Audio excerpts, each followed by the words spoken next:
The topic for today's PPT class is sampling and sampling port from Unit 3 of Industrial Microbiology. You can see in the slide a cylindrical fermenter diagram is given. In the top you can see a pipeline goes into the fermenter, connects to the fermenter. It is written aseptic inoculation point. This was our topic in the previous PPT class, wherein we discussed how aseptically the inoculum can be injected into the fermenter.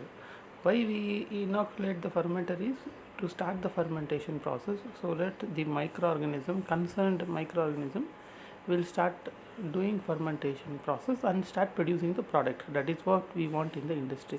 So aseptic inoculation is done to start the fermentation, but once the fermentation is started, fermentation will go on for 2 to 3 days, 3 to 4 days, or more than that, depending on the microorganism and the process. So if, for example, if fermentation proceeds for 3 to 4 days, so in that case we have to maintain the fermenter for that time. Proper maintenance should be there. Proper maintenance means we have to see that for the next 3 to 4 days contamination doesn't happen, microorganism constantly grows, and food is being utilized by microorganism, that is the substrate media, and whether it is producing product or not.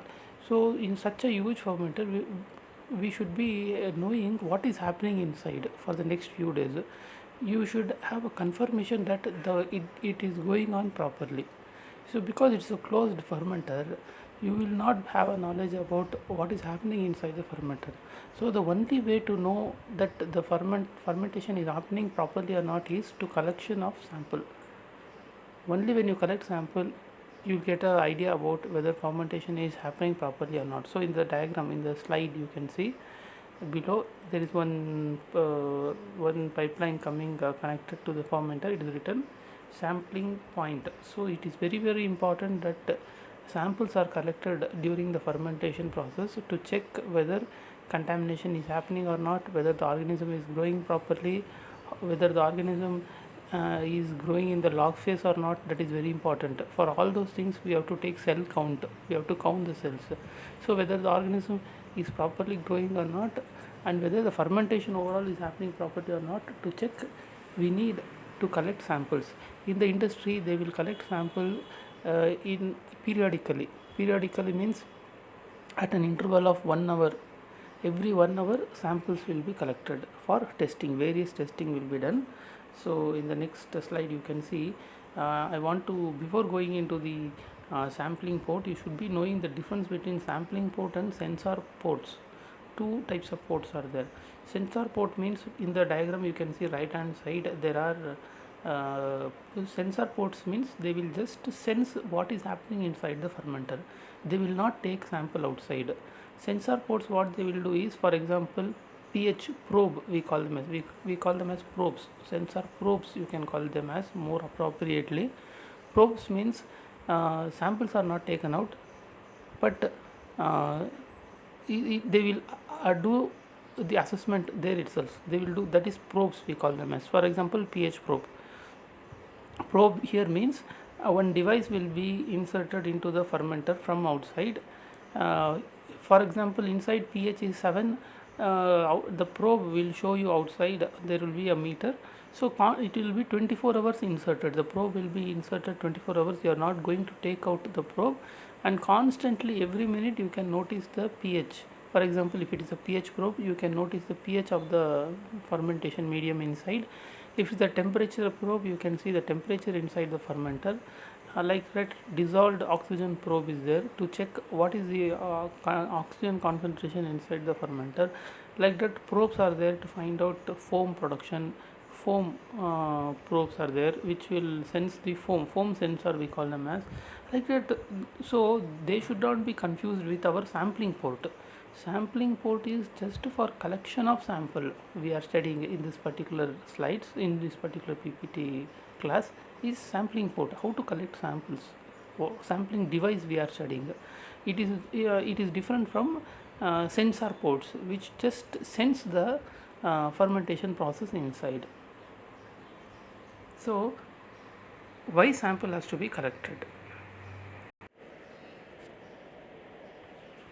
Why sample has to be collected? Sample has to be collected to monitor proper function of fermenter. That is what I have told you already. So these points you have to write it in the exam when question is asked about the sampling and sampler and the sampling point. To monitor proper function of fermenter, we have to collect samples. So samples are collected periodically. For every hour once you have to collect. You can collect samples, or 2 hours once, like that. It depends on the nature of the fermenter and the organism. Next is to check for contamination, if any.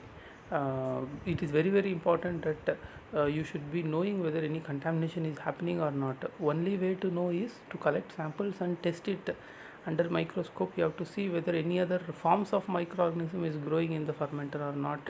So contamination check has to be done regularly, because if contamination happens, the entire fermentation process will be lost. So you should be it is very important that contamination check is done. Then to check media quality. Media quality here means you are supplying a medium. You have to see that whether medium is not charred inside, the medium is having enough concentration of carbohydrate, lipids should not be less. So protein, carbohydrate, lipid, all the macronutrients, whether they are available in the medium or not properly, you have to check constantly. That is called media quality. Next is to check load of process organisms. This is very important. As I told you, hourly you have to take the sample and you have to keep checking their load. See, for example, if you are doing continuous fermentation means it is very important that the load of organism you check. Load means cell count you have to take. Cell count means, for example, 10 to the power of 1 into 10 to the power of 8 cells. That is what you have to maintain in the fermenter. So constantly you have to keep taking samples and check whether the cell count is 10 to the power of 8 cells. So like that, this is called process organism. So you are doing here checking the load of organism, because if the load gets reduced, fermentation process will be delayed. If the load gets more, cells will be killed. You should remember, always you have to maintain proper load of microorganism. If the load increases, what will be the effect is cells will die, they will be deprived, they will reach stationary phase, and they will not produce the product. That you have to remember. So cells should never reach stationary phase. Suppose your product is produced during log phase, you have to see that during fermentation your organism is under log phase in the fermenter for a longer time. It should not reach stationary phase. So in that manner you have to keep on checking the load of organism. Next point is to check other process parameters. Other process parameters means sometimes samples are collected to check uh, how much of products are produced, or something like any color pigment is getting produced or not, whether microorganism is behaving properly or not, is there any other byproducts produced by microorganisms. We have to keep checking. So other process parameters here is to check whether pH is proper. Though pH probe is there, if samples are collected, to check other process parameters sometimes. And finally to check product yield. So yield of the product means how much grams of product is produced. That also can be checked constantly, so that when the yield reaches maximum, you can stop the fermentation process. For that purpose you can collect samples. So these are few examples I have given for why we collect samples. Next, how sample is collected. In the diagram you can see A, B and C are the valves which you can open and close, and you can see near the valve B there is one point where his samples are collected. So this is for a diagrammatic representation for you. So from a fermenter, how sample is collected is shown in the diagram. So in this here you can see that the valve A should be closed first, valve B and C should be opened. When you open C and B, what happens is the steam will flow through the valve C and they will sterilize those pipelines will be sterilized. So once you close A valve, open C and B, the steam will pass through C and B and the entire pipeline gets sterilized. Then you have to close valve C, then you have to open valve A. Valve B should be always open, so that the steam will flow through or sample can flow through. Once you close C, you have to open valve A. When you open valve A, the sample will get collected.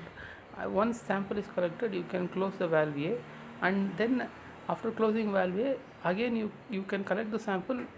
Then you can open valve C and re-sterilize the pipeline. So this is the protocol followed in the industry of how the samples are collected aseptically from the sampling point.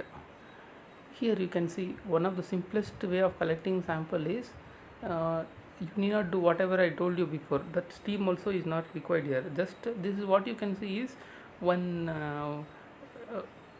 a setup is there on the fermenter. What you have to do is just you have to take a sterile syringe, inject it near that membrane port, and inject it and collect samples. This is one of the easiest way of collecting sample from the fermenter. It is called as syringe type samplers.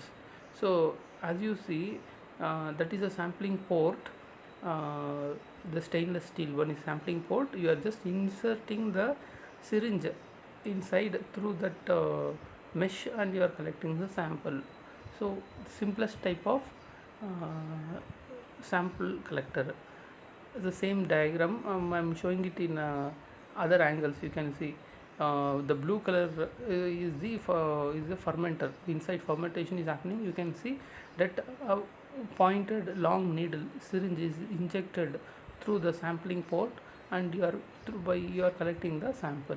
So this is one of the simplest way of collecting sample, that is syringe type sampler. The next is a diagram shows you how sample exactly should be collected. You can see in this diagram, it is told that it is advised that the sample should flow into the container constantly, and it should be some sample will be going out as waste. In between, some sample will be flowing. You can see in the diagram, sample in, sample out. Sample in means from the fermenter sample will be entering into the sampling port, and you can see little sample will flow out as waste. For example, you are opening the valve, some 100 ml of sample may flow through, and here you can see as the sample flows, opposite side you can see one small pipeline is there. It is written as sample to analyzer. That means little sample will be collected. Suppose your 100 ml sample flows through, you will be collecting around 10 ml of sample. 90 ml of sample will be going as waste. You can see in the diagram, sample out. That means 100 ml sample will flow through the sampler, 10 ml will be collected, 90 ml will go waste. It will be drained out. So this is the standard protocol. People are following it. We call it as SOP, standard operating procedure for collection of sample in industries, which follow GILSP, good industrial large scale practice. So you can see one filter is kept to collect the sample aseptically. And this is the diagram of the complex sampler. You can see there 3 parts are there. One is the middle, you can see is connector, which will be connecting to the fermenter, and above you can see is the sampling device in which samples will be collected. Another structure you can see is just to connect it and just to inject it and make the sample flow. It is so one is fitting material, one allows the samples to flow, and one collects the sample. You can see the setup. See in the diagram, those three parts are connected in this way. They are interconnectable. When you connect it, they will appear like this, and you can see the arrow mark from the top. Steam first flows through it. The red color arrow mark indicates that the steam flows through the port, and the entire pipeline gets sterilized. So we are sterilizing it. See, before collecting sample, the pipeline should be sterilized. The device should be sterilized. This is the diagram it shows to you. Next point, you can see you have to stop the steam, and you can see clearly that orange color solution from the fermenter. The sample flows, and you can see as the sample flows to drain. As I told you, 100 ml sample flows means you can see in the arrow mark into the device, some sample goes and collects. That is around 10 ml sample gets collected. So 100 ml sample you are collecting, 90 ml may go waste, 10 ml may flow into the analyzer. So this is how samples are collected in the industry for fermentation process. So with this is one of the smallest topic for today it is called just sampling and sampling port. It may come for 3 marks or 5 marks. In the next PPT class we will be starting about scale up process.